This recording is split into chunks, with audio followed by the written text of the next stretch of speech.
All right, moving over to the men's bantamweight division. Now we got Lacerda coming in at plus 175, going up against Sosa, who comes in at minus 205. Now, Lacerda picked up his first UFC win last time around as he was able to pick up a submission win over Simon Oliveira.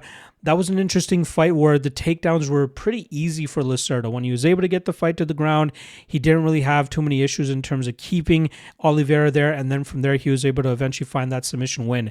But that submission win came from bottom position, right? He had gotten shooken off a few times as Oliveira was looking to scramble, and then once Lacerda got to his back, he attacked with a few arm bars, and he finally got it on that last attempt near the ending of the second round.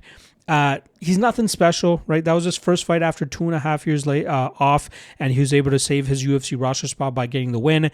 He's a Novo União vet who's often trained with Jose Aldo and the rest of the guys from that camp, especially in their prime, but not a guy that seems all that comfortable in the striking realm. He throws with a lot of flash, a lot of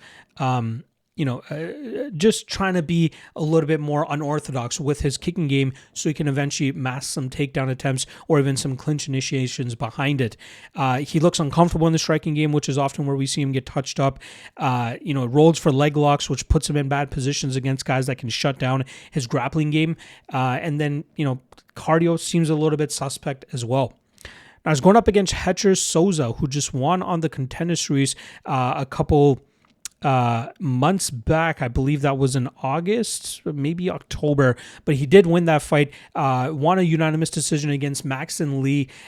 Very dominant win as well. There was numerous times where he was close to finishing that fight as well, and he was dealing with a tall, lanky fighter. Very tough for a guy that, for Sosa, who likes to trade in the pocket, who likes to get to the takedowns and have some top success of his own, and dealing with a guy with the long, lanky frame of Maxon Lee, it's kind of tough for Sosa. But he did the best that he could, nearly got a few finishes, but it was still enough for the UFC to be like, hey, we need this guy on the UFC roster, and luckily he was able to get signed. But the biggest story of that fight week was the fact that a few days before the fight, he had lost his father to cancer. I believe a year prior, he had lost his sister to cancer. So to have those types of things looming in your mind and then going into the biggest fight of your mixed martial arts career and to overcome it the way that he did, very impressive, very tough to give this guy much flack and really believe in his skill set and the fact that he actually deserves to be on the UFC roster. When he first got that Contender Series opportunity, I'm like, I don't know about this guy. But then I ran the tape, and he's actually not that bad. He's actually pretty good. He has legitimate potential. He is a guy that can go out there. He's very well-rounded. He rides an 11-fight winning streak.